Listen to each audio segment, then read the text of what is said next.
So maybe if you could just start by introducing yourself. My name is Denise Sky. I'm from Six Nations. I'm with Clan Cuga Nation. And how did you get in? What was been your involvement with the reclamation site? Um, I've been there off and on right from the beginning of April the 20th. Um, Actually, I had surgery the second day that after the OPP had come in.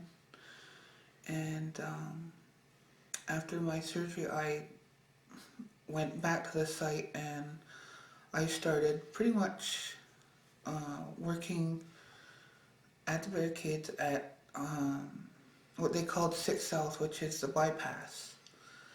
And I was doing um, like a, not security, but just to watch with, like for the cops. And even though they were more, like they were like maybe 100 yards out, if that.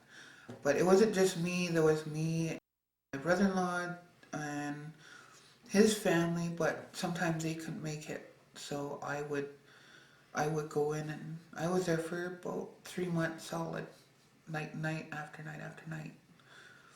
And what was that? What was that like? It was intense, like after everything that happened, and like I had to become another person. I had to become this, not to be scared, just to face whatever comes at me, and yeah, it was interesting. And it was scary all at the same time because you never knew from night to night what was going to happen. Were you guys worried about the OPP rating again? Oh yeah, there was that almost every night because they were right there. They could just jump over and that was it, and then the rest of them would come over, like it was really, it was really intense at times. Did they try to test the perimeter or test to see where you guys were? No, no, they never tested us because they were parked not more than 100 yards from us, from where we were sitting on the bypass. What was the like? How have people been changed by the experience of this reclamation? Are things a lot Oh different yeah, now? people have been changed drastically, both native and non-native, and it's been interesting to see everybody's true colors coming out. As no matter where you go, like especially being a native person, I've had little incidents happen.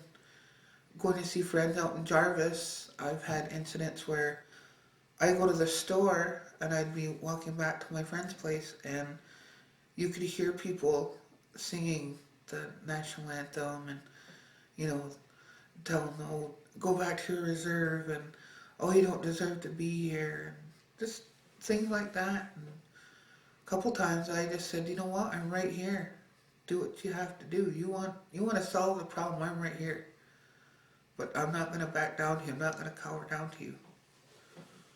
And I've been changed by it big time. I've been, there's just so many feelings and thoughts and emotions that go through a person, especially since then, that it changes you. And there's sometimes, for some people, there's no turning back. What do you mean, no turning back? Um, just the thoughts and feelings, like before this happened, they didn't really show who they were, like especially non-native people. But after that happened, a lot of people showed who they really are, like what they are inside. Like they got things to say. And it just seemed like since then, people have come out of the woodwork that are, to me, are racist. And I bumped into people like that, and it's really made, it's really played a major part in my life. And I just, I don't know. Are there and are these people that you knew beforehand, or are these mostly just strangers, or? Mostly just strangers. A lot of my Some of my friends are non-native, but I've known them like since high school, since I started high school, and they've been there to back me up and support me. You know, they've been there to just kind of guide me, like, don't get so angry, and give this a chance. And but they don't know who I am. You know what I mean? Like they don't know who I am truly, deeply inside. How has this changed people in Six Nations? Like, what do you think has changed there? Attitudes. Um,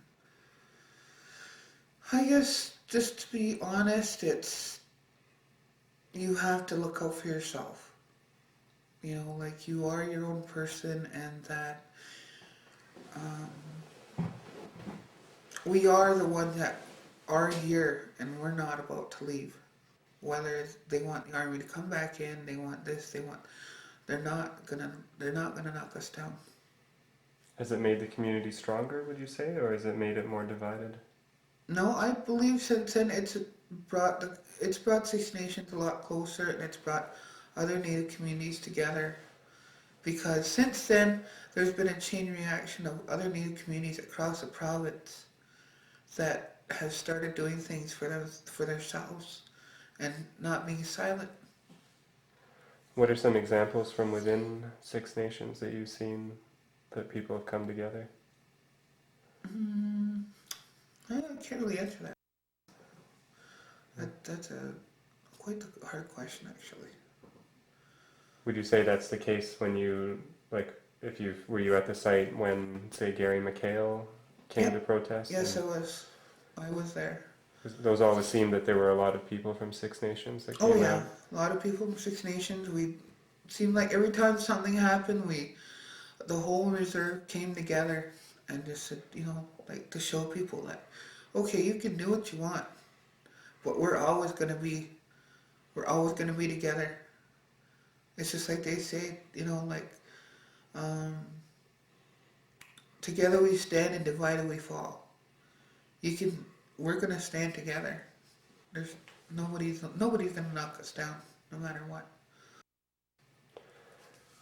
What's been your take on the community group in terms of the meetings you've sat in on or been a part of? The first time I came to Community Friends, I was very skeptic. I was very angry because I didn't think Caledonia people cared. I didn't think outside people cared because it just seemed like it when Caledonia thinks that it's against them, but it's not against them at all. It's against the government, and but they think, oh, that we're terrorizing them and we're doing this to them, we're doing that to them. It's got nothing to do with them. It's got to do with the government. And what did you think at these, in terms of what was being discussed at these meetings, or It kind of puts a perspective as it's like building blocks. The more that they talk about, the more that they try and work together, cooperate, try and get more people out, that just builds a little bit more confidence back into that there are people out there willing to extend a hand out and help us out. where do you think this is likely to end up in the long run? I don't think there's an answer to that one. I don't think there's an answer to that. Negotiations seem to be going nowhere. The government doesn't want to listen. Um, in my mind, to be all out honest, the barricades have never should have come down because we should have figured that out that second time, the first time that took the barricade down out of Argyle, and then that riot that happened, and we put the barricade back up. We should have kept those barricades all back up. We should have kept them up because these negotiations are going nowhere. I can't see this ending anytime soon. Are there any other comments that you'd like to make or anything that you're thinking? Um, no. Actually, maybe one thing I'd ask you is, has this changed in your opinion, has this changed the attitudes at all of the youth in the community? Have you noticed anything there? Actually, yeah, it has. The youth are very, you can see that they're not gonna let anybody push them around. They're not gonna let people take them, like their words, their attitudes, their behaviors. And the youth have they're more aware of who they are and of, um, of who they are and what Six Nations is, and that they're proud to be who they are, and that no way that nobody's gonna knock them down. Okay, thanks a lot, Denise. Thanks.